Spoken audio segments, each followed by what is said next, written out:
Polish government has taken serious actions against the growing threat from Russia. After Russian sabotages and orchestrated pressure on the border with Belarus, Poland has stepped up its defensive efforts, mobilizing thousands of soldiers, and launching a massive rearmament, Euromaidan Press media outlet says.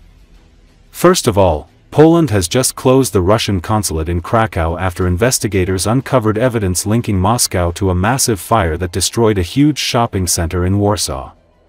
The act, widely seen as sabotage, represents the most blatant escalation yet in Russia's hybrid campaign against Poland and has become the tipping point for a full-spectrum Polish defense mobilization. Belarus sends migrants to breach Polish border. These incursions, clearly orchestrated by Belarusian security forces, often turn violent. Migrants have thrown rocks, assaulted border guards, and in one tragic case, fatally stabbed a Polish soldier. Polish authorities emphasize that these migrants are not arriving unassisted or randomly, they are pawns in an ongoing campaign designed to destabilize Poland and retaliate against EU sanctions. As border pressure intensifies, the nature of incidents has grown more aggressive, pushing Poland to escalate its response. The tension peaked several days ago with Russia's announcement of joint military exercises with Belarus right near the Polish border in September 2025. Euromaidan Press reports these drills historically involve large troop movements, up to 200,000 in 2021, and in that case, preceded the full-scale war against Ukraine. Poland is also undergoing a historic rearmament. Its military has grown rapidly, now NATO's third largest and the largest in Europe. From over 160,000 soldiers today, Poland aims to reach 300,000 in the near term and potentially 500,000 in the long term. Prime Minister Donald Tusk has announced plans to train 100,000 civilian volunteers annually starting in 2027. This mobilization effort is underpinned by a massive acquisition program of cutting-edge weaponry. Key purchases include 1,000 K2 Black Panther tanks, 672 K9 Thunder howitzers, and 48 Fa-50 fighter jets from South Korea. Additionally, 250 M1A2 Abrams tanks and 500 HIMARS rocket launchers from the United States, Euromaidan Press says. Poland has also ordered 32 F-35A fifth-generation stealth fighters, 96 Apache AH-64E helicopters, and 24 Turkish Bayraktar TB2 drones. These platforms will not only modernize Poland's force structure but also give it a powerful deterrent edge. The rapid procurement pace, combined with local production of key systems, signals Poland's determination to prepare for any escalation scenario. As part of its strategic posture, Poland is also investing in military infrastructure, particularly in critical areas like the Suwałki Gap, Euromaidan Press reports. This vulnerable corridor between Poland and Lithuania, flanked by Belarus and Russia's Kaliningrad exclave, is considered one of NATO's softest points. Fortifying it with road upgrades, dual-use logistics networks, and anti-mobility barriers is now a top priority.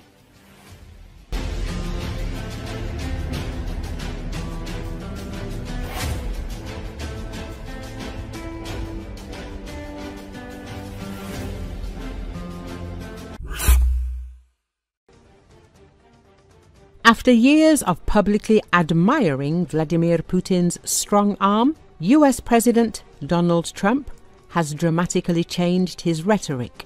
Over the weekend, he said the Russian president has completely lost his mind. The comment came after another wave of Russian airstrikes on civilian targets in Ukraine, which have become a familiar element of the Kremlin's strategy.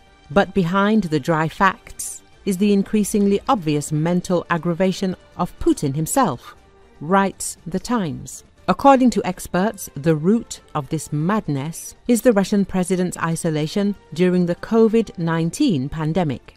While leaders in most of the world maintained a certain public mode, Putin literally disappeared from the scene. He spent up to 2 years in his residence at Novo-Ogarevo outside Moscow, avoiding any contact with even the highest officials. The residence was equipped with disinfection tunnels, and visitors, including veterans, had to undergo 2 weeks of isolation before the meeting. All of this limited Putin's communications to a tight circle of security officials led by Nikolai Patrushev, the man who propagated conspiracy theories about a US invasion, animal marriages in Europe, and the evacuation of Western elites to Siberia because of a supervolcano eruption. Psychologists and experts suggest that such isolation, coupled with paranoia and an information vacuum, may have significantly affected the Russian president's sanity. Former Kremlin advisor Gleb Pavlovsky confirms the previous Putin was sensible. Now he is reacting to the pictures in his own head. Political analyst Abbas Galyamov adds, when a person loses self-control, it doesn't end well. The signs of a radical change in Putin's behavior were first publicly noticed by then US Senator and new Secretary of State Marco Rubio back in February 2022 after the invasion of Ukraine. There is something wrong with Putin, he wrote on social media at the time, but while the words sounded like a warning then, today they sound like a diagnosis. Ironically, Putin is a prisoner of the political system he has built around himself for the past 24 years. Like many dictators, he cannot walk away from power and enjoy a quiet retirement, even if he wanted to. He is too attached to and dependent on the mind-boggling wealth and power he has accumulated during his time as a public servant. But even if Putin got to keep his palaces and yachts, there would be no guarantees of safety in retirement. If Putin gave up power, his successor might come after him. Putin's personal authority, charisma and influence would always be a threat to his successor as long as he was alive, a tempting target for the next ruler, and Putin knows it. During the entire period of using long-range weapons that the West gave us, we saw them used only in a few cases, in particular when the distance from the border with Ukraine was significant. For example, we can recall the strike on the aircraft repair plant near Novorossiysk.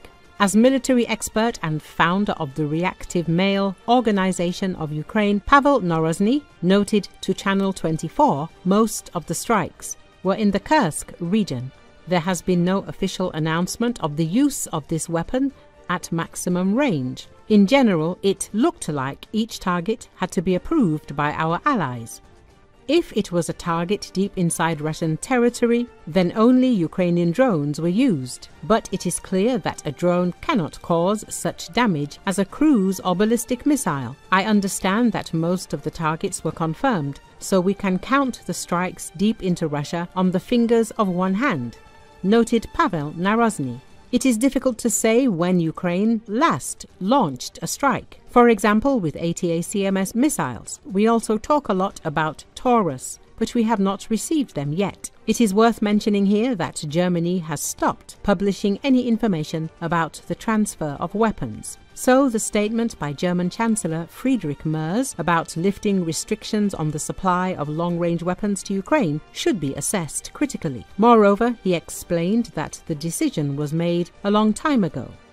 Ukraine can assume that the number of 50 units is currently being discussed. It is worth understanding that we are talking about an air-launched cruise missile. It is launched from aircraft and then it flies at a programmed altitude, preferably at a low altitude so that it is not noticed. This missile can penetrate concrete fortifications. When it comes into contact with the fortification, it makes the first explosion, penetrates it, flies inside, and then the second explosion occurs, a much more powerful one. It destroys everything that was inside. We can imagine Putin's bunker, to which such a missile flies. It nails a hole in it, flies inside and explodes there. It is a very effective thing. We have already used a similar munition. This is Storm Shadow/Scalp EG, explained Pavel Narozny. Probably this is how they managed to cause serious damage to the Crimean Bridge. Such ammunition was also used against the enemy command post in the Kursk region. Expensive targets are a priority for such missiles. These can also be airfields, fuel depots, ammunition,